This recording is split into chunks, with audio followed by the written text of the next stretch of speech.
শীঘ্রই উচ্ছেদ অভিযান চলবে শ্রীভূমি জেলাতেও। বন বিভাগের জমি জবরদখলকারীর বিরুদ্ধে কড়া পদক্ষেপ গ্রহণের তোড়জোড় কর্তৃপক্ষের। শ্রীভূমি জেলাতেও অ্যাকশন মোডে জেলা বন বিভাগ। মন্ত্রী কৃষ্ণেন্দু পালের ইঙ্গিতবাহী মন্তব্যের পরেই তৎপরতা শুরু বন বিভাগের। বন বিভাগের জমি জবরদখল মুক্ত করার জন্য 1 মাসের সময়সীমা বেঁধে দিয়েছে বন বিভাগ। চেরাগী বন সংমণ্ডলে জালালপুর গ্রামের 28টি পরিবারকে বন বিভাগের জমি ছেড়ে দেওয়ার নোটিশ ধরানো হয়েছে বলে খবর। 1 মাসের মধ্যে 28টি পরিবার বন বিভাগের জমি ছেড়ে না দিলে চলবে প্রশাসনের বুলডোজার। আসাম বন বিধির 72 নম্বর ধারায় দখলকারীদের বিরুদ্ধে গ্রহণ করা হবে কঠোর পদক্ষেপ। 28টি পরিবারকে নোটিশ প্রদানের কথা স্বীকার করেছেন চেরাগী বন সংমণ্ডলের আধিকারিক।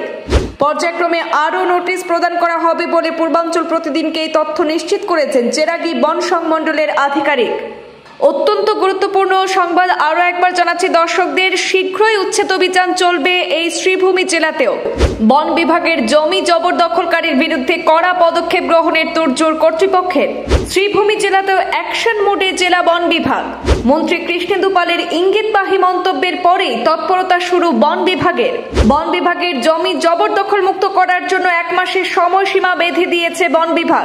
চেরাগী বন সংমণ্ডলে জালালপুর গ্রামের 28টি পরিবারকে বন বিভাগের জমি ছেড়ে দেওয়ার নোটিশ ধরানো হয়েছে বলে খবর।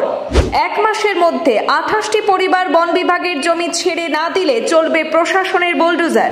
আসাম বন বিধির 72 নম্বর ধারায় দখলকারীদের বিরুদ্ধে গ্রহণ করা হবে কঠোর পদক্ষেপ। 28টি পরিবারকে নোটিশ প্রদানের কথা স্বীকার করেছেন চেরাগী বন সংমণ্ডলের আধিকারিক। পর্যায়ক্রমে আরও নোটিশ প্রদান করা হবে বলে পূর্বাঞ্চল প্রতিদিনকে এই তথ্য নিশ্চিত করেছেন চেরাগী বন সংমণ্ডলের আধিকারিক।